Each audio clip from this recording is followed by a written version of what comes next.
mesa. Né? Então tá, gente. A gente vai fazer essa mesa. É um assunto bem amplo, assim, a gente vai tentar ser sucinto e um pouco prático, porque a gente vai falar de cultura digital e commons, né? Então, como você sabe, a gente poderia ficar falando horas, dias, anos e meses sobre esses assuntos. Então, aqui eu vou tentar mediar um pouco essa conversa aqui com o Fabrício e com a Eliane. Então, mais ou menos assim, cada um vai falar mais ou menos uns 15 minutos, e se vocês tiverem algumas questões relacionadas aos assuntos, vocês nos perguntem. A ideia é ser mais um bate-papo mesmo do que uma mesa formal e tudo mais, né? E me apresentando, eu sou Leonardo Folleto, eu edito um site chamado baixacultura.org, que é um site de cultura livre contra a cultura digital, desde 2008. E a gente trabalha muito com essa ideia da cultura livre, do copyleft, né, aplicado a conteúdos culturais. Então, a gente já organizamos desde filmes, ciclos de filmes relacionados a isso, a discussão do remix, do plágio criativo, de outras questões, até uma questão mais de noticiar mesmo questões relacionadas à cultura livre, à cultura digital. Eu faço parte também da Casa de Cultura Digital Porto Alegre, então tenho alguma vivência nessa área aí. E a ideia é um pouco assim dessa mesa. A gente combinou aqui previamente de fazer um pouco o debate. O Fabrício vai começar um pouco falando do panorama mais amplo da questão da propriedade intelectual hoje, que a gente vive um momento muito importante, né, que a gente, no mínimo, uma necessidade de atualização dos direitos autorais para dentro desse contexto que a gente vive hoje da internet, né, e o Fabrício vai explicar um pouco melhor como é que funciona isso.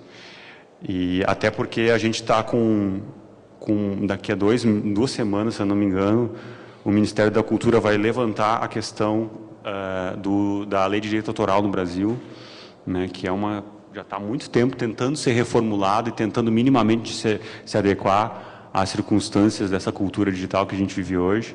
E então o debate sobre o direito autoral vai entrar muito em voga nas próximas semanas aí, e é um debate muito importante, né, que não diz respeito somente a quem produz, e hoje em dia é muito difícil de dividir quem produz e quem não produz, né, diz respeito a todo mundo que trabalha com cultura, ou seja, todos nós, né. Então, cultura entendida também num contexto mais amplo.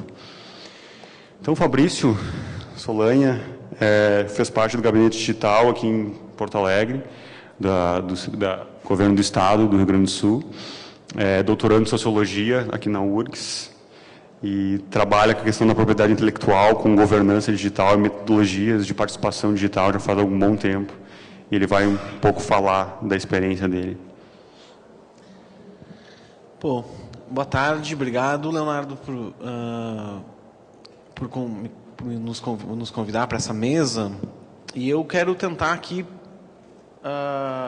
começar essa conversa tentando fazer um rastreamento histórico de como a gente chega em discutir cultura digital e commons neste momento. Assim.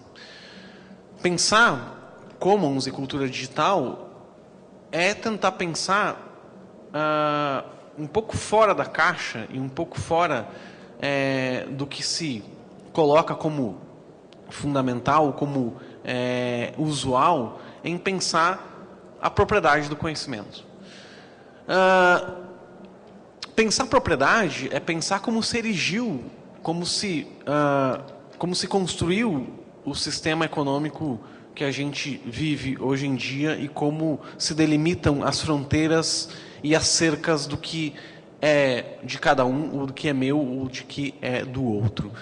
Não por menos, eu coloquei uma foto muito simples sobre o que se chama dos campos cercados, dos campos ingleses, o que se chamou de um processo de cercamento, que é um processo muito significativo que aconteceu no início da Revolução Industrial, em que as terras que antes eram comuns a todos e que as pessoas criavam na Inglaterra suas ovelhas ou faziam as suas plantações, elas passam, na consolidação do Estado inglês, elas passam a ser cercadas, ia ter donos.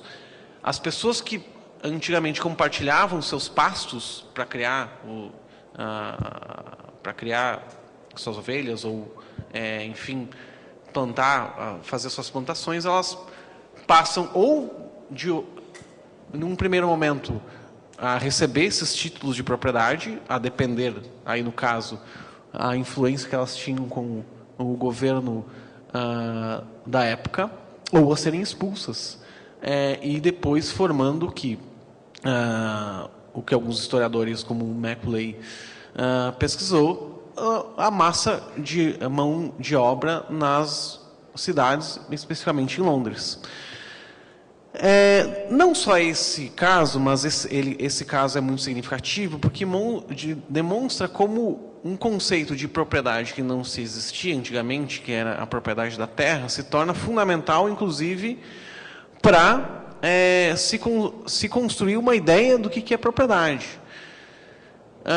O James Boyle, que é um cara que pesquisa sobre propriedade intelectual e direito autoral na internet, ele resgata, e eu estou aqui seguindo mais ou menos digamos assim, a narrativa dele, ele resgata isso para falar duas coisas. Olha, primeiro que isso é considerado importante para a formulação do que é propriedade ou não, para aquela época e para o que vem depois.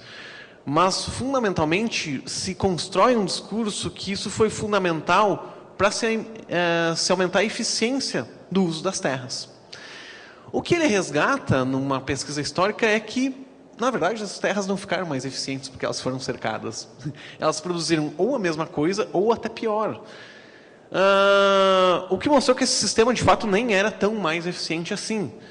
Até porque as pessoas que se apropriaram das terras, às vezes elas não eram daquelas terras, elas não tinham interesse em produzir nada, elas só ganharam uma outorga para usar, né, aquela propriedade para usar aquela terra. Basta a gente pensar, para nós puxarmos aqui um pouco esse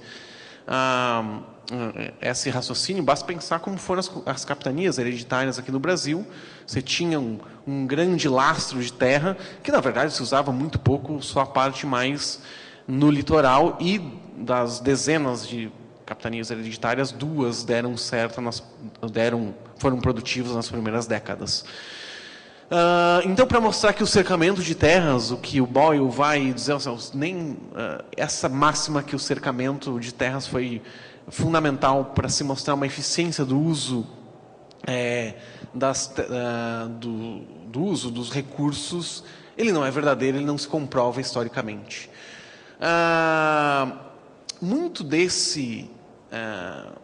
dessa analogia tem sido usada hoje para a gente pensar propriedade intelectual, direito autoral, software e muitas outras coisas.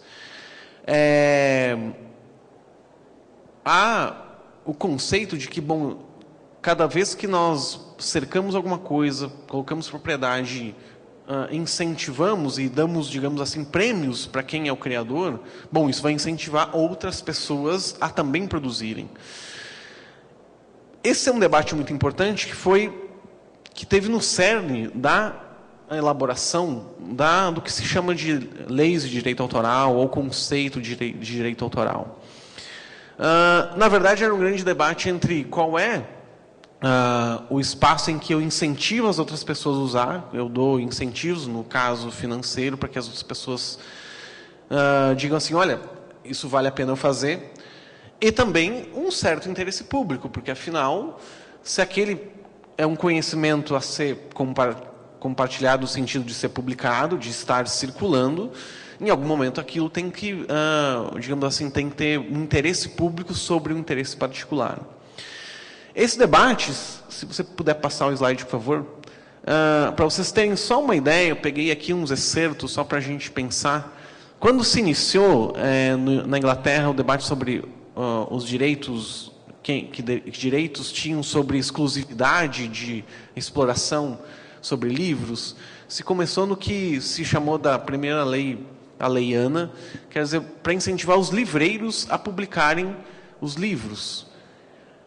Vejam, na verdade se pensava como incentivar os livreiros, afinal era o início da Revolução Industrial e, portanto, da máquina da máquina de Gutenberg de se fosse produzir cópias. Para se ter uma ideia, naquela época se pensou que 14 anos era um bom tempo de exclusivismo para a exploração daquela obra literária.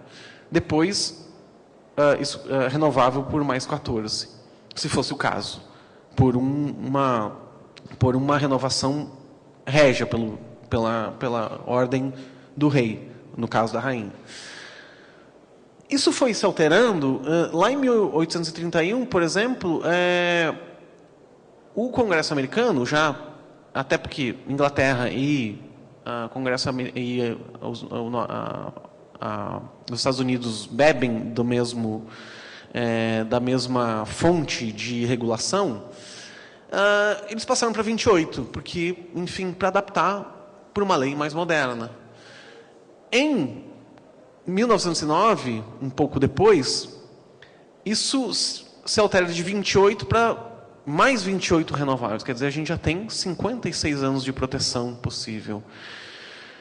Isso foi aumentando sucessivamente na década de 50, em que os legisladores foram protelando a expiração de exploração de direito autoral ano após ano, porque não se chegava num consenso. Até que em 1976, finalmente se chegou num consenso que seria importante proteger as obras por 75 anos após a publicação ou 100 anos após a sua criação, o que fosse menor.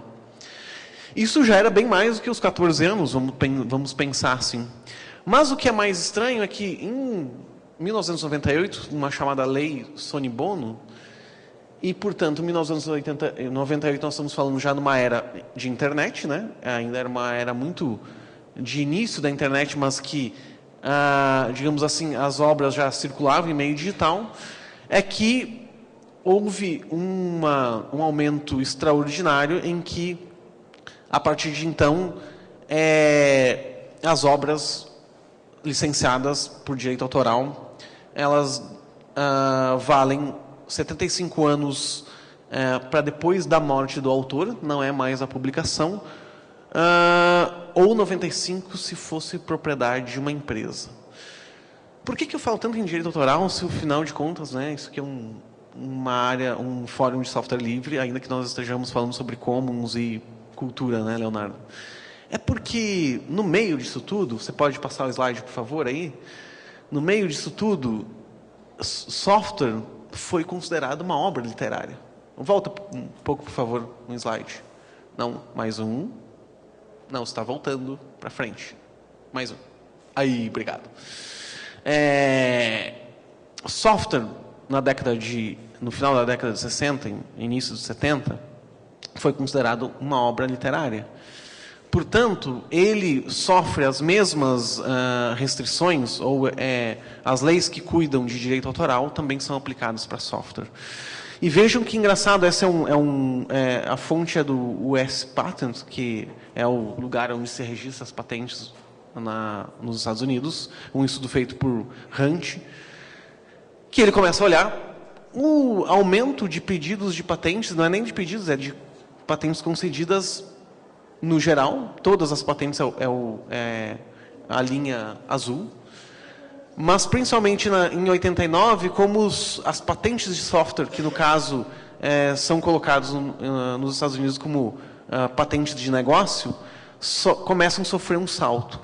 E mais especificamente em 97, quando tem aquela alteração na lei norte-americana, as patentes de internet, que se chama, elas explodem. Isso porque, e aí eu digo, mas como é que eu percebo isso na vida prática, né? Isso você percebe quando, por exemplo, você tem um embate entre Samsung e Apple que gera o caso que mobiliza a maior condenação da história, em que a Samsung tem que pagar $1 bilhão para a Apple só porque eles copiaram o design do telefone da Apple. Então, quer dizer, copiaram, eles disseram que copiaram, né? Mas quer dizer, porque a curva do telefone é de tantos graus e tal, então isso configura que isso foi uma criação do Leonardo e não do João. Quer dizer, a forma de nós fazermos software, a forma de nós fazermos coisas que são criações mentais, portanto, conhecimento, elas viram cada vez mais campos cercados, como aqueles campos cercados do século XIX, lá na Inglaterra. E no campo do software, isso é muito mais pernicioso e preocupante. Para vocês terem uma ideia, o duplo clique do mouse, que já é, né, já até uma anedota, mas ele é patenteado. A forma que você faz a interação com os dedos no telefone, várias formas dessas são patenteadas. E isso, para quem acompanha a área de software livre, sabe o quanto na década de 90 se discutiu, quanto que diversos tipos de patentes poderiam atacar o kernel do Linux, porque cada vez mais se tentava cercear a forma de comportamento que os softwares faziam na interação com a máquina, para se dizer, olha, essa forma de interação é uma patente, portanto, é preciso pagar royalties para uma empresa X ou Y. E cada vez mais se tinha que se fazer um advocacy contra, para salvar o kernel do Linux de possíveis patentes. Atualmente, inclusive, esse processo de patenteamento, de patentes de negócio nos Estados Unidos foi bastante questionado. Foi revisto, inclusive, o que derrubou o enorme número de pedidos de patentes nos Estados Unidos, porque começou a se considerar que nem todas as patentes de negócio que eram pedidas através do software eram passíveis de serem patenteados. Entretanto, e voltando assim, bom, mas o que está... Se isso é só uma realidade norte-americana, isso pouco me diz respeito, a não ser essa briga de cachorro grande que, de repente, pode influenciar no telefone que eu uso. O problema é que, voltando à história, em 1994 se instituiu o TRIPS, que é um acordo multilateral de diversos países sobre propriedade intelectual. Então, a maioria dos países que participam do TRIPS, inclusive o Brasil e 99% dos países que fazem comércio exterior, eles têm que respeitar regras de propriedade intelectual globais, que são definidas no TRIPS. Por exemplo, é por isso que o Brasil tem uma lei de direito autoral que regra que é preciso esperar 70 anos depois da morte do autor para que essa obra entre em domínio público. E não é só uma obra literária, mas é software também, porque aquilo é um software. Software é considerado uma criação protegida por direito autoral. Então, agora, pensar em commons é pensar a dissolução dessas fronteiras e a dissolução daquelas cercas, só que com a vantagem é que lá nos cercamentos ingleses ninguém poderia dizer que aquilo ia ser ineficiente. Nós não tínhamos, talvez as pessoas lá não teriam base porque era uma coisa totalmente nova, e elas não tinham muita escolha porque lá os exércitos ingleses estavam lá para matar quem não se submetesse. Agora, o que nós temos agora é que nós provamos, tanto pelas criações que a gente faz de software livre, é que a criação em commons é muito mais eficiente que produzir de maneira proprietária. E eu acho que uma coisa que o folheto traz aqui é que, inclusive, não só software, mas criar livros, criar publicações, criar diversas outras formas de manifestação da liberdade de expressão, eu colocaria assim, de forma colaborativa é muito mais eficiente que as formas proprietárias. Então, quando a gente pensa os commons e a cultura digital, no nosso contexto, é pensar como a gente não só se contrapõe a esse modelo global de propriedade intelectual e como a gente precisa criar espaços de regulação, e aí falo leis mesmo, porque senão a gente vai... Não são só espaços, a gente não pode criar uma área, né, pensar os campos cercados em inglês, a gente não pode dizer assim, não, aqui a gente vai fazer, aqui pode todo mundo e tal, porque a lei vai dizer assim, você não pode, me desculpa. Não, a minha obra, para mim não tem problema, eu não quero licenciar. Bom, nós precisamos pensar formas de institucionalizar esse commons. Uma delas, né, que a gente acho que a maioria de vocês conhece, mas é o próprio Creative Commons. Foi a primeira forma de se pensar, bom, como é que eu posso institucionalizar uma forma legal de as pessoas dizerem eu não quero me submeter a essa forma perniciosa de cercar o meu próprio conhecimento. O software livre foi outro, através da GPL, que criou, olha, eu não quero que o software fique protegido por 70 anos depois da minha morte, sendo que em 5 anos ele não vai valer nada, porque as máquinas vão mudar, as plataformas vão mudar. Então, primeiro pensar essa forma de criar espaços legais de garantir que os commons possam circular, e como a cultura digital nos faz pensar inclusive em outros tipos de política que nós podemos construir a partir da nossa advocacy, da nossa militância. No Brasil, especificamente, acho que as iniciativas todas de se pensar produção colaborativa através de projetos culturais, como foram os pontos de mídia livre, como os pontos de cultura, como foram diversas iniciativas de outras instituições e fundações privadas que incentivavam que as pessoas produzissem de forma colaborativa. Então, só que essas questões, elas sempre estão se contrapondo com uma realidade que se impõe, que ainda as leis de propriedade intelectual, que ainda são vigentes. Só passa para o último, então, amigo. Volta, desculpa. Isso. Esse é um mapa, ficou meio ruim. Esse é um mapa das patentes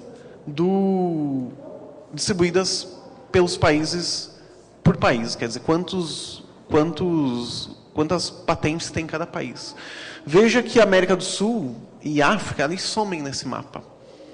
E a gente produzindo, a gente não vai conseguir, a única forma de democratizar isso é se a gente pensar formas que não dependam de patentes e não dependam de formas instituídas de propriedade intelectual, porque elas são a mesma coisa, a mesma ineficiência, impor a mesma ineficiência que os campos ingleses propuseram no século XIX. Era um pouco isso. Obrigado aí, Filete. Isso aí, Fabrício. Obrigado. Eu acho que tem 2 questões para a gente ir pensando e depois, no espaço de perguntas, a gente pensar a partir da fala dele, né, que é justamente essa questão de como criar espaço de regulação desse comum, mas aí também formas de institucionalizar esse comum sem aprisioná-lo, né? Isso é uma questão que eu acho que é muito importante a gente dar uma pensada também, né? Porque não basta somente institucionalizar se a gente vai aprisionar isso, como é que a gente vai continuar tendo o comum, né?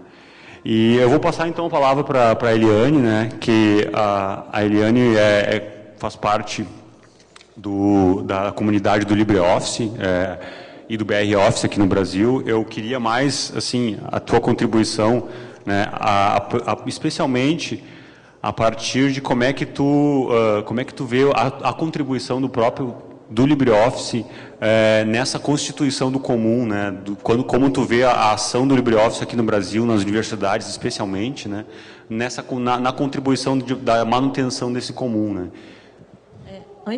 Boa tarde, pessoal. Obrigada pelo convite aqui para participar da mesa. Mas o Fabrício falou uma coisa, ele está falando aqui de patentes, e eu fiquei pensando assim, nossa, isso é uma máquina de fazer dinheiro, né? Porque você vai vendo aqui um processo ou outro, e tem processos assim, bilionários, e acabou que me remeteu à lembrança de que o INPI definiu que aqui no Brasil, né, a marca iPhone era da Gradiente e não da Apple. E isso eu fiquei pensando assim, caramba, que briga agora, né? Ou seja, em tese eu até não sei até o que ficou efetivamente, porque isso aí deve estar um tiroteio danado, né? De quem vai ficar com... Porque imagina, aqui diz, está aí na internet, e a INPI diz que a Apple não pode usar mais a marca iPhone no Brasil porque ela pertence à Gradiente, que ela foi primeiro, né, a registrar, enfim. Mas uma das coisas que dentro do projeto do LibreOffice em si, antes de falar do software, a gente tem uma revista eletrônica que a gente tem um conteúdo riquíssimo, escrito por várias pessoas, não só do Brasil, como de outros países, e todas elas sabem que esse conteúdo ele está sob a licença Creative Commons. A gente deixa isso muito claro para que as pessoas possam utilizar todo o conteúdo que tiver ali para o que eles precisarem, né? A gente vê isso como uma forma de liberdade, uma forma das pessoas poderem compartilhar para os outros. Tem gente que manda e-mail para mim e fala assim: eu posso colocar a logo da minha instituição aqui? Eu falo: olha, dá uma olhada lá no nosso editorial, vê lá a loginho do Creative Commons. Se você não sabe o que é, aqui tem o link para tu entender o que é isso aqui.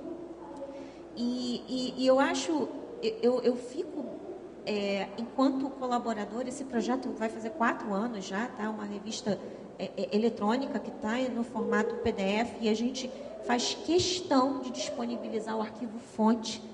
Não é só o conteúdo em si, mas o fonte do arquivo, para que ele altere o que ele quiser realmente alterar, seja bem livre mesmo. A gente não tem essa neura de que, ah, meu Deus, ele vai pegar isso daqui, vai modificar. É para isso mesmo, é para modificar, é para recriar, é para distribuir. Fico muito emocionada porque o conteúdo da gente vai distribuído para Portugal, para Argentina, para Espanha. Eu deixo isso muito claro dentro das listas internacionais. Eles entendem isso, eles ficam muito contentes com isso. A The Document Foundation, que é a entidade alemã que mantém o projeto do LibreOffice, ela é uma entidade sem fins lucrativos. Ela estabelece como regra que todo o conteúdo que tiver em blog e portal é licença Creative Commons, sempre. Isso, inclusive, é uma regra que tem dentro do nosso estatuto. Então, por exemplo, eu criei há 2 anos atrás um portal chamado encontro.libreoffice.org, e o diretor lá falou assim: olha, se você não colocar o conteúdo deste site em Creative Commons, a gente vai estar não cumprindo o estatuto. Então, e você tem que fazer isso correndo, porque as leis alemãs são extremamente rígidas, né? E eu fiquei assim, eu fiquei muito com medo, né? Eu falei assim, corre para botar isso aqui, com a licença. E porque também não era o objetivo da gente restringir qualquer coisa em relação ao conteúdo dos portais. Agora, uma das coisas que me deixa extremamente feliz com essa questão da licença do código aberto é a questão dessa liberdade das pessoas poderem inovar, poderem criar, poderem colaborar, poderem colocar as suas ideias, a sua imaginação dentro de um código de software, sem ter medo de colaborar com aquilo. A gente tem eu não sei se todo mundo conhece, um projeto Apache OpenOffice, que não pense que tem brigas só ali com gigantes, mas o código do projeto, né, só para contar um pouquinho rapidamente, era da Sun. A Sun foi comprada pela Oracle, que dali a coisa ficou bem diferente, né? E aí o licenciamento ficou diferente, né? Porque ela fechou ali algo, mas ela não conseguiu dar continuidade no projeto. Ela entregou todo o código para a Fundação Apache, que criou o Apache OpenOffice e que, por sua vez, tem o licenciamento com restrições. Agora, veja qual é a guerra que a gente entra, e eu queria compartilhar isso aqui. Qual é a guerra? A licença deles não permite que nada que tem no código do LibreOffice seja embutido no deles. Não é permitido isso na licença deles, mas o contrário, sim. Tudo que eles colocam lá, nós podemos colocar dentro do LibreOffice. E aí é uma guerra, obviamente que não está envolvendo o processo, nem dinheiro, nem nada, mas é uma guerra dentro de comunidade, e muito na comunidade internacional, porque a colaboração em si é muito lá fora. E eu fico parada pensando assim, nossa, se isso desse um processo mesmo, né? Mas a gente está lidando com comunidades, agora você vê como é que são as coisas. E às vezes isso gera textos que agridem muitas pessoas, de dizer, você suga tudo que eu produzo. Mas aí você tem que explicar, caramba, mas foi você que colocou um licenciamento aí que disse que eu não posso, não permite que vocês puxem daqui e joguem para aí. Então a gente teve durante algum tempo, a poeira já sentou com relação a isso, dessa questão do licenciamento. Eles ainda continuam com essa licença de que eles não podem puxar nada da gente, mas a gente pode puxar do deles. É engraçado isso. Mas eu fico realmente feliz. Eu fiz uma palestra ali no SERP, no estande do SERP, contando o seguinte, que uma das coisas que a gente tem também dentro do LibreOffice, a gente tem um desenvolvimento acelerado, o código está todo disponível ali para as pessoas? Está. Elas podem contribuir? Podem. Mas, às vezes, não dá tempo de você empacotar tudo e colocar ali disponível para as pessoas. Então, a gente tem um recurso que se chama extensão. Essas extensões também, que são desenvolvidas por voluntários, elas são funcionalidades, né, externas que elas podem ser agregadas dentro do LibreOffice. E o que eu mais curto, essas pessoas, a gente tem um site chamado extensions.libreoffice.org, onde as pessoas, elas alimentam esse portal com você criou, o Fabrício criou na casa dele, criei um negócio aqui na formatação de página que eu não curto, que no LibreOffice tá legal. Mas também eu não estou com paciência de pegar e mandar isso lá para os desenvolvedores compilar e botarem no código. Então eu criei um arquivinho, tá? Disponibiliza lá na comunidade, você vai lá, baixa, instala e acabou. Então, essa liberdade, por que eu estou falando isso? Porque essa liberdade do cara criar um arquivo de extensão para ter funcionalidades adicionais, ele cria, ele sobe para o repositório lá das extensões e qualquer um vai lá, baixa e instala. Olha só que liberdade, porque o LibreOffice tendo essa flexibilidade, se ele não tivesse, a pessoa não poderia fazer. Ela não poderia instalar isso, né?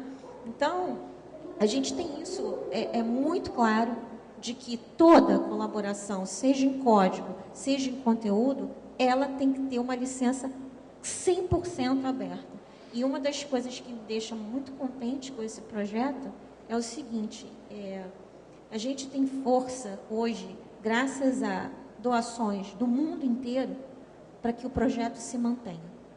Então, por isso que eu digo hoje assim, vai completar 5 anos o projeto este ano, e eu fico contente de saber que a gente tem condições de mantê-lo 100% aberto do jeito que ele é, e o nosso conteúdo 100% com Creative Commons, graças à doação das pessoas.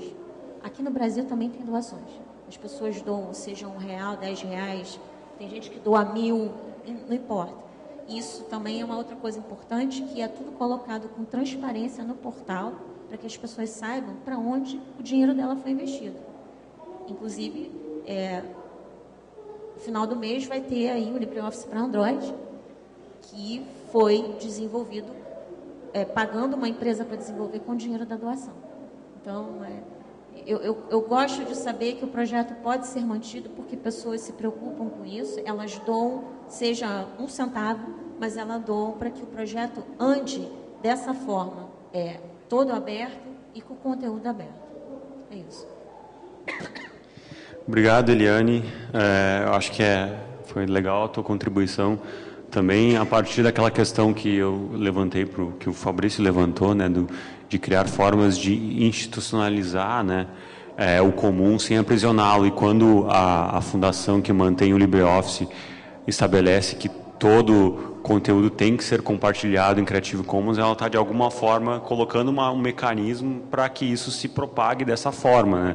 Tá, tudo bem, forçando de algum momento, mas ela está, mais do que forçando, ela está estimulando com que todas as contribuições também continuem dessa mesma forma, que é o que sempre o próprio Stallman, quando criou o software livre, justamente falou, né, da questão da licença do copyleft, né, de que ninguém pode pegar esse código e fechar e vender de forma proprietária, porque no momento que tenha aquele compartilhamento pela mesma licença, faz com que ele sempre seja aberto, né, sempre continue aberto. Isso é muito importante, né, que a fundação que mantém o LibreOffice também estabeleça essa questão para que ele sempre continue aberto e as pessoas continuem podendo contribuir de alguma forma, né. Então, pessoal, a gente vai passar para algumas questões. Se a gente tem algum tempinho aí, se vocês têm alguma questão relacionada ao que a gente falou aqui e tal, viu o Sávio aqui levantando a mão e